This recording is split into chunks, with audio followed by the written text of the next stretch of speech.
me get.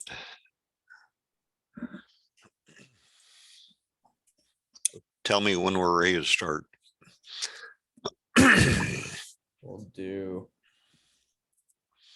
Hi, everybody. We're going to give it just another second as everyone joins. Then we'll be good to go. Actually, I think that probably looks like a full crew, Charlie. So go ahead when you're We're ready. there. Okay. Well, greetings all. My name is Charlie Garrison, and hopefully everybody see screen that says effectively recruiting volunteers. And I've been teaching this for at least 15 years at the University of Scouting. So we're going to go ahead and talk about scouting recruiting. This is a 30-minute introductory course. Oops. Uh-oh, what happened? Wait a minute. Oh, something happened here. Okay, here we go. This 30-minute introductory course. The full course runs for about an hour. It's available at University of Scouting, roundtables, etc. We've done it in a bunch of them, and we're willing to bring it to you electronically or face-to-face or whatever. Copies of the slides of what I'm showing tonight, and also the slides of the last time I showed the full course are available to anyone that wants them. Plus, I'm often asked, do we have job descriptions to help us recruit? And I said, oh yeah, there's lots of them. These are available for packs, for troops. I've got them for commissioners, and I've got a pile of them for district committees, etc. Those can be obtained.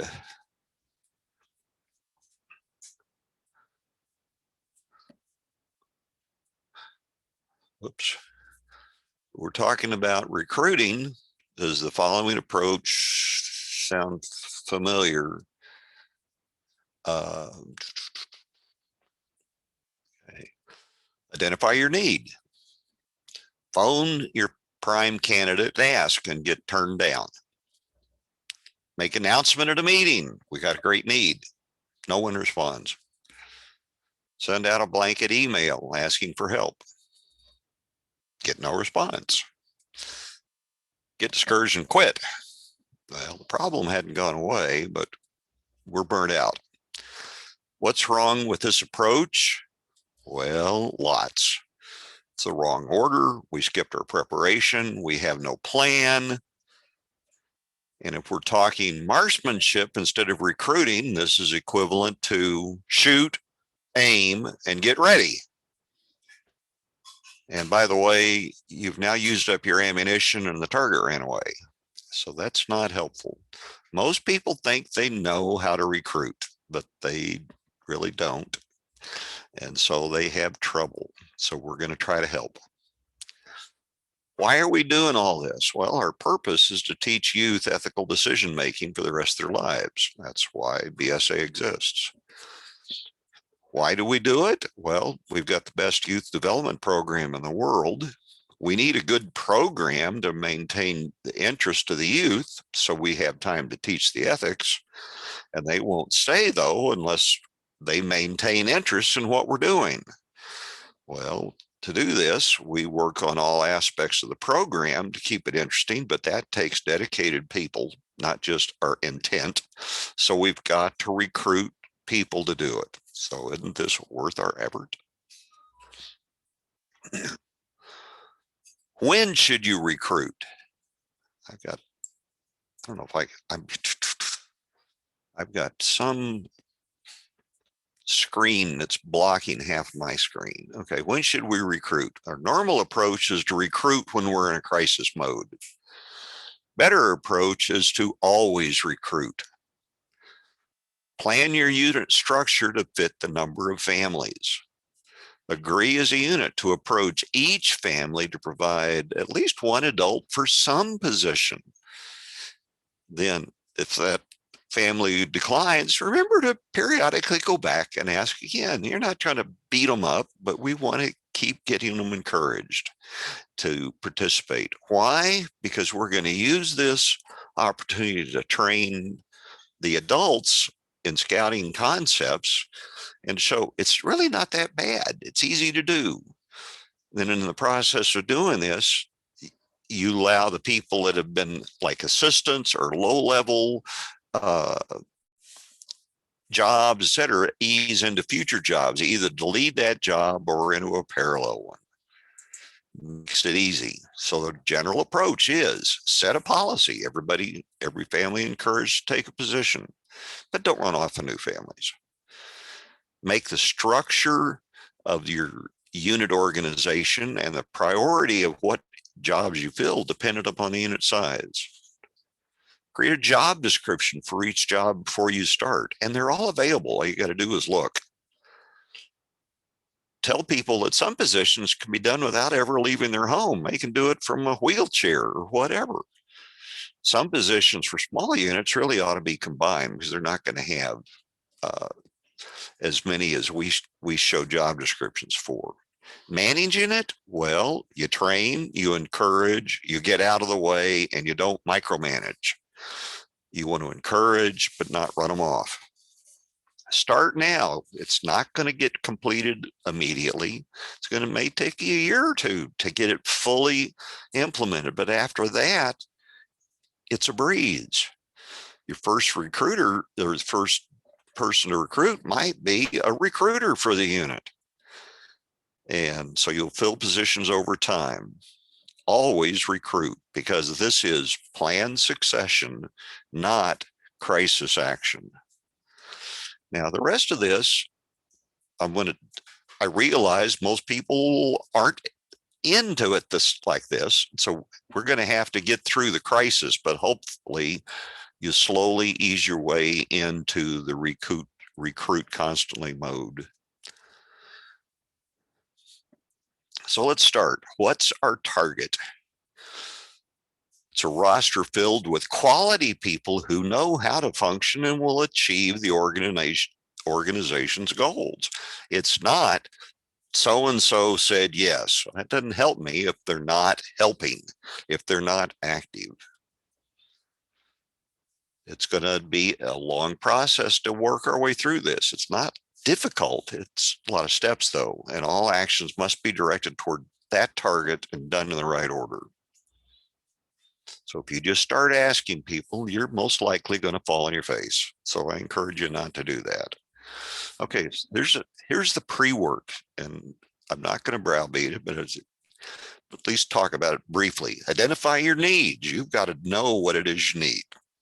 You need to either write or edit a job description for each assignment. You need to discuss what sort of personal characteristics a successful person in job really has. This is the step that most people never even know to do, never even think about, and it's critical.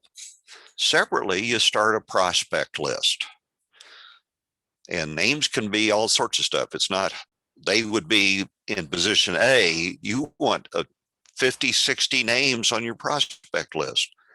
Research each person, identify their characteristics, what their interests are. Then you might start lining them up as a bunch of people as a potential fit in each job. Then you're going to prioritize that list because that's the order you're going to try to recruit them in. And then please write a written plan how you're going to do this. Do all this pre-work before you ever start talking to people, because if you don't, you're not ready. So the first one will identify your needs, and I'm not going to go through big long lists because everybody's going to be different. But look down there close to the bottom. Don't think the needs, write them.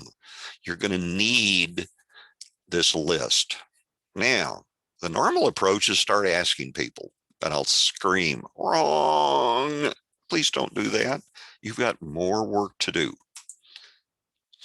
Job description. This is what you're trying to convince the people that they really need to do to make this system work. To do this, you need to cut the job up into bite-sized pieces that are understandable. You're not going to scare anyone. A 3-page job description is absolutely inappropriate, and I've seen them. Nobody's going to pick them up. You'll run people off. Include the large items only. Fill in the details later. In fact, you'll have them say, you fill in the details of what it is, but keep us involved. Identify the deliverables. Identify the timing. Make certain you tell them this job is of limited duration. I normally recruit people for 1 year. Yes, I know. Cub Master, Scout Master, Setter, we really want them for 3 years. But don't scare them. Tell them, though, yes, we'd like you for more than 1 year, but we're going to renew this every year. And so this gives them the ability to saying, well, it's not a lifetime commitment. Yes, I can do it this month, this year. Develop what I call as a draft document. Yes, it's written, but when I'm recruiting somebody, I hand them the document and it has the word draft written all across the top, and tell them you can edit it. Just share it with me what you want to do. Let them control the final content, because this is the contract, and that's to build their commitment. Here's an example.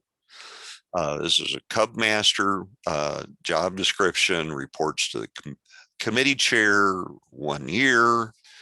I tend to try to show a vision, what we're trying to do. Then I show the major principal responsibilities. And then at the bottom, there's position qualifications. Some have more detailed qualifications. If it's a webmaster, yeah, they've got to have some technical skills, etc. You're not trying to overload them, but they need to know the basic areas they need to be working in. What we're going to do in this is create about a 6-column recruiting working sheet. Here's the first 3 columns. You've got positions, and you can put all your positions, and you can put them all on 1 page, or you can do 1 page per position, depending on how you do it.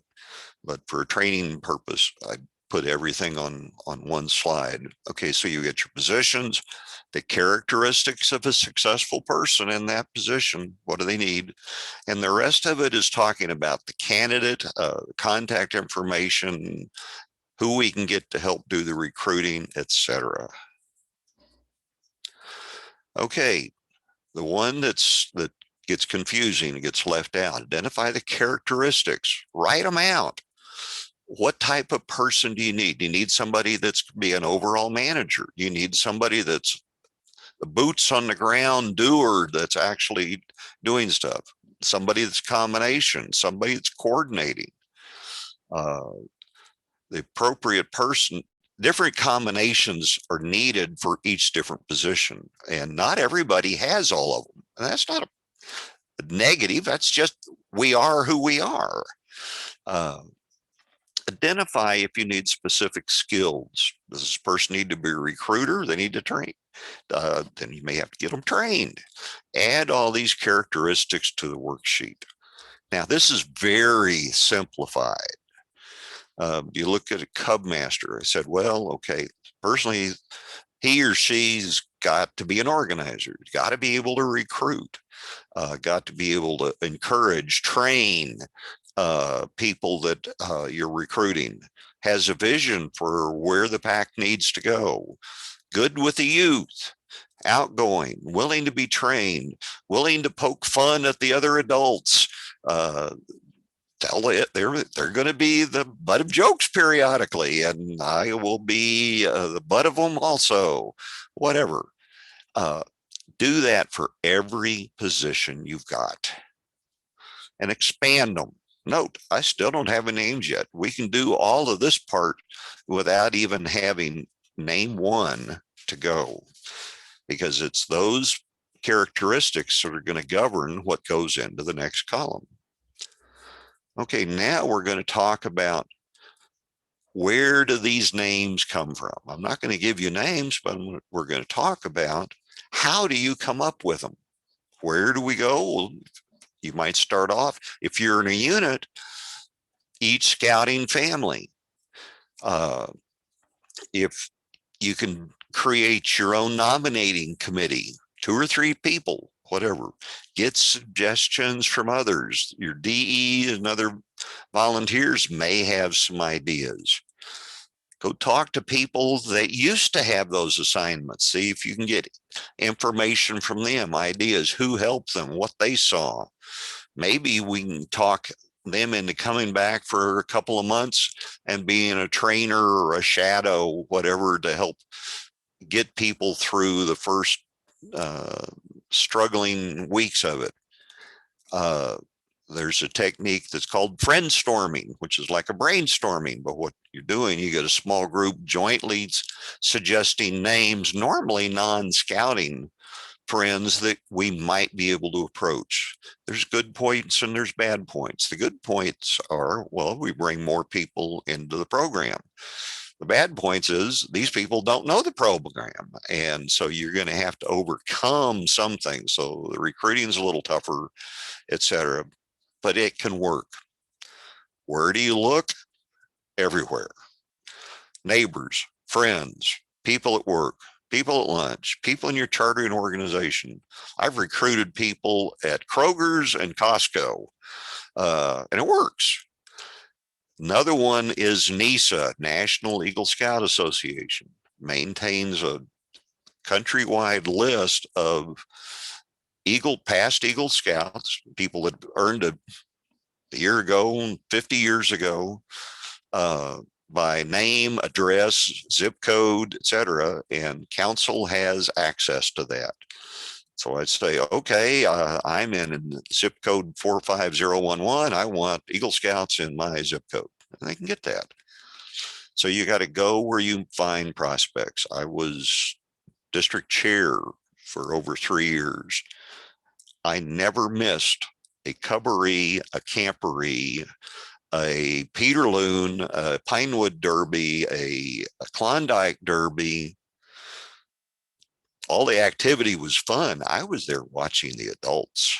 That's where I found people to fit in wherever, to fill in my stuff for district positions. And there are other people you're looking at recruiting from a district standpoint. There are some additional sources that you can contact me and I'll talk you through it, but I don't have time tonight. Okay, next what? We want to make a list. We're going down through the steps of where we are. You're going to make a list of all the tasks. That's the jobs. Identify the characteristics of the people. That's column 2. You collect the name of the candidates so they're ready to go to 3, but only after you've done some researching and say, who's has the characteristics that fit the first job or the second job or the third job. And you start sticking them all in a pot for each job. So you want at least 4 or 5 names for each task. Why so many? I've only need one person. Professional recruiters are going to tell you, and professional salespeople are going to tell you that when you're out selling, and we're really selling this job, you're going to get 4 no's for every yes. And so if you only have one name on it and that's a no, and you go, I'm out of people. No, get the extra names now. And so you say, well, I didn't have a failure. I'm just one step closer to getting my yes. So keep yourself going that way. And that means you don't have to start all over again the first time you get a no. Prioritize them. Which one do you think is going to be your first choice? He, she, whatever it is. Now, some people you won't know, or whoever is going to do the recruiting won't know, but others have suggested them. So you need to identify those people that could help do the recruiting, etc. You get this all on the worksheet. And folks, at this point, this worksheet is confidential. You don't share this out for a bunch of reasons. And I'll talk that more in the big course, but I'm out of time. So let's move ahead. So you're going to end up with something that looks about like this. Here I've got all 6 columns. I've got position, the characteristics, our candidates that ultimately we put in priority order. There was phone numbers for that, or how you're going to contact them. That column I call suggested by. It could be called people that know X or people that could help recruit X. That's what you got, so you know what we're doing. Now it's time to get started. Where do you start? Well, you've got to prioritize the jobs. Which ones are most critical for your unit or the district or whatever you're recruiting for? And you got to make certain you fill those first. Now, if the list of names in each of the jobs that you're trying to fill have no overlap, you can do all of them simultaneously. But when you start getting the third person on job one is Sam, but Sam is the third person on a lower priority one, you can't start the lower priority one until you get the first one filled or you're past Sam on the first one. Okay. In each task, you only ask the top selection. I've seen times when a pack asked 3 people simultaneously to be Cub Master and 2 said yes.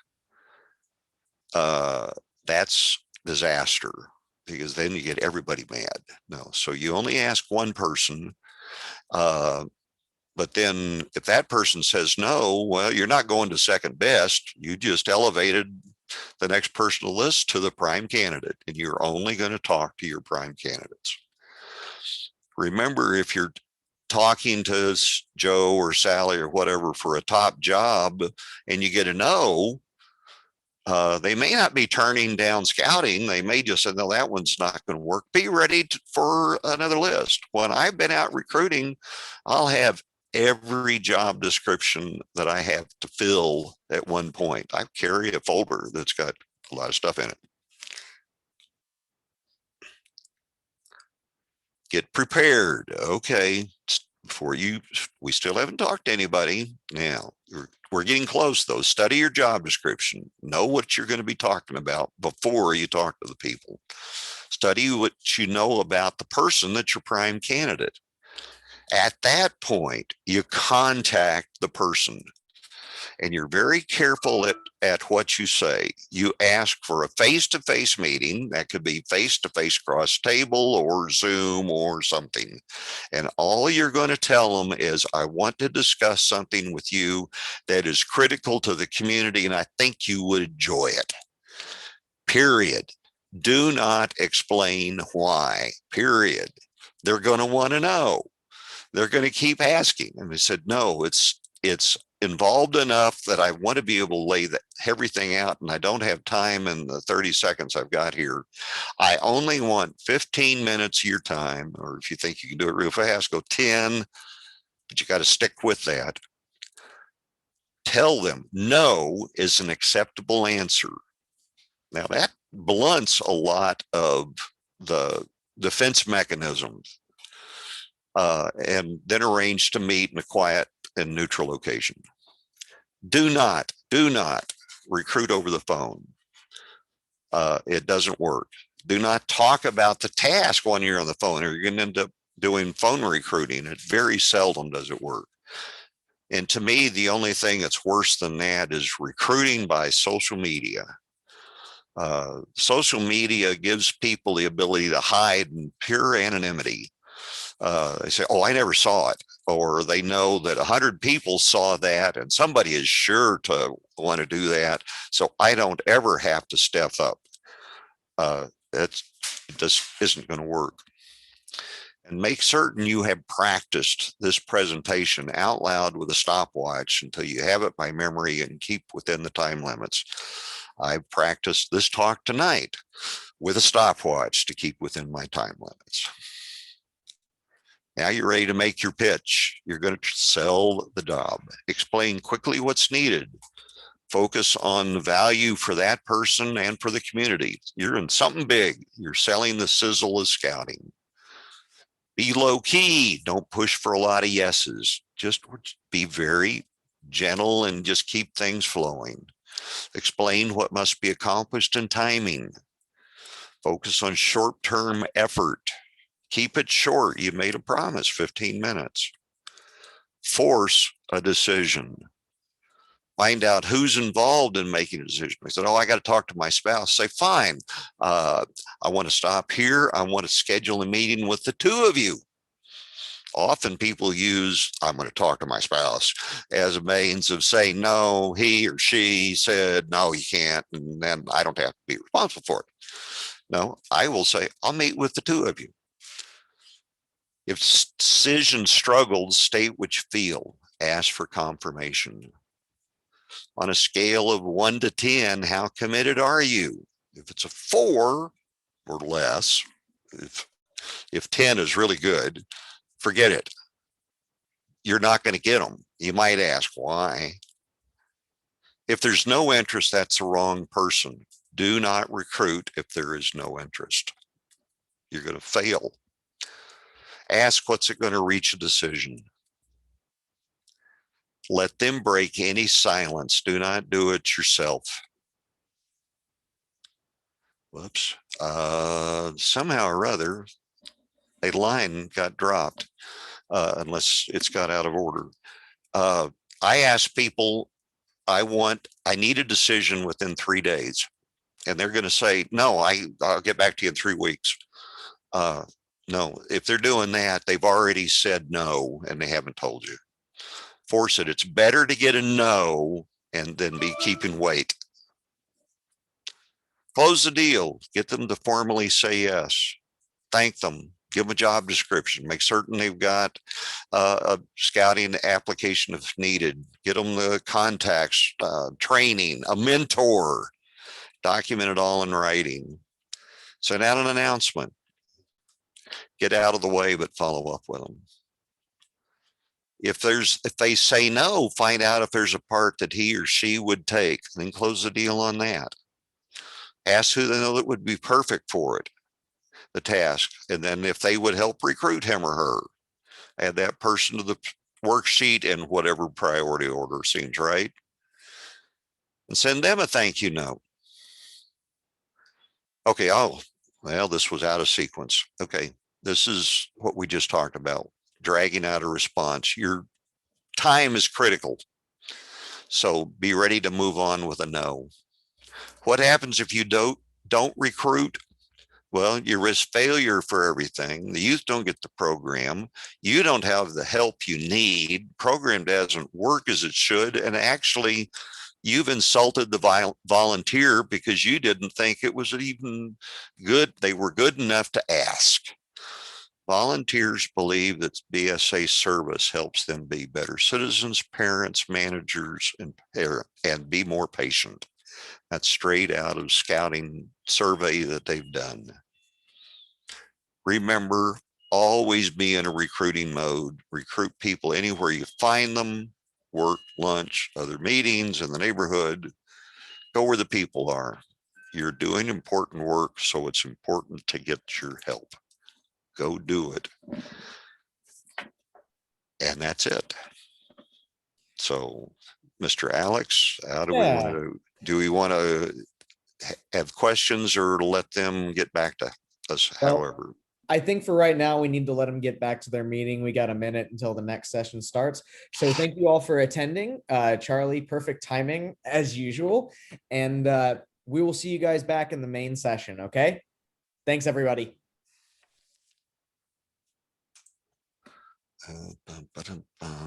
Now I got to go find, how do I get back to